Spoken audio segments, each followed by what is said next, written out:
خدا کا شکر ہے کہ ہم اور آپ فلسطین میں نہیں ہیں. اگر ہم اور آپ فلسطین میں ہوتے تو مسجد اقصی کو سونے کی پلیٹ میں رکھ کر یہودیوں کو پیش کر چکے ہوتے. ہم ضمیر فروش ہیں. ہم صرف انفرادی کیریئر کے کتے اور غلام ہیں. ہم نے اپنا اجتماعی اور قومی مقصد بالکل عرصے سے بلا رکھا ہے. آخری بات کہتا ہوں، اگر اس کے بعد آپ کی آج کی رات کی نیند حرام نہ ہو تو مجھے نہیں معلوم آپ کے اندر ایمان کا ذرہ باقی ہے کہ نہیں. صحیح حدیثوں سے معلوم ہوتا ہے کہ آخری زمانے میں پھر انصاف قائم ہوگا. میں اس لیے کہہ رہا ہوں کہ پوری یقین سے کہہ رہا ہوں کہ نظام عالم بدلنے والا ہے. نظم عالم بدلے گا، نیا ورلڈ آرڈر آئے گا، ظلم کا دور ختم ہو کر رہے گا، انصاف کا دور قائم ہو کر رہے گا.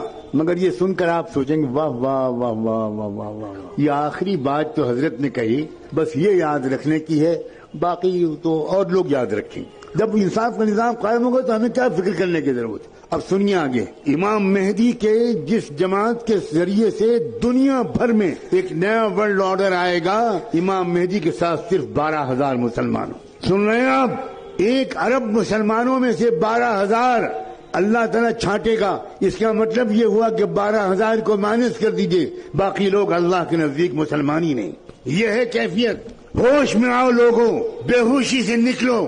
اپنی بیویوں کو سمجھاؤ کہ بہت ہو گیا میک اپ، بہت ہو گیا مسخرہ پن. کچھ لمحے کے لیے سیریس گفتگو بھی کرو اپنی فیملی سے. مستقبل اسلام کا ہے، میں قسم کھا کے کہہ رہا ہوں.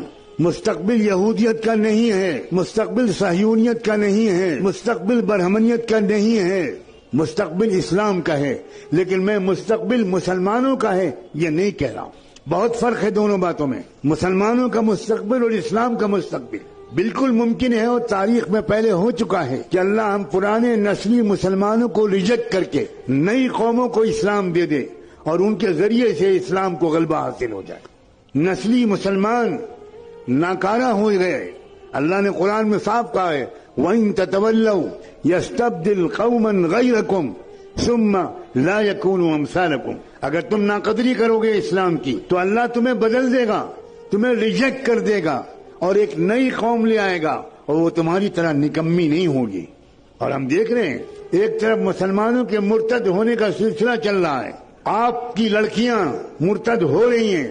آپ نے جن لڑکیوں کو کالجوں میں بھیجا، ان کو موبائل دیا، ان کی تربیت نہیں کی، ان کے ساتھ نہیں بیٹھے، ان کو اسلام نہیں سمجھایا، ان کو قرآن نہیں سمجھایا، وہ لڑکیاں کیا کر رہی ہیں مجھے بتانے کی کوئی ضرورت نہیں.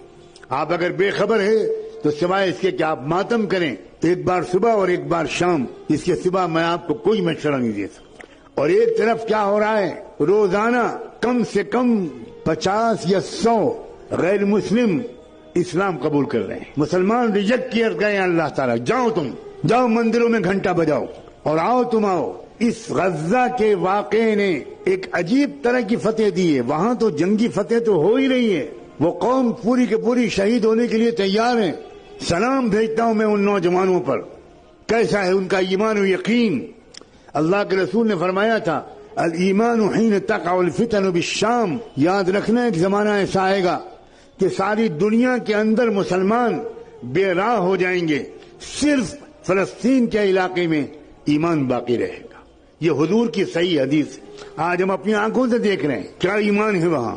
دنیا میں لوگ روزانہ بڑے بڑے فاضل امریکن، یورپین لوگ، سائنسداں، فلمی اداکار، میوزیشنز، اسپورٹس مین، لڑکیاں اور عورتیں، وہ صرف اس لیے اسلام لا رہی ہیں. وہ کہہ رہے ہیں کہ یا اللہ کس چیز سے یہ لوگ بنائے گئے ہیں.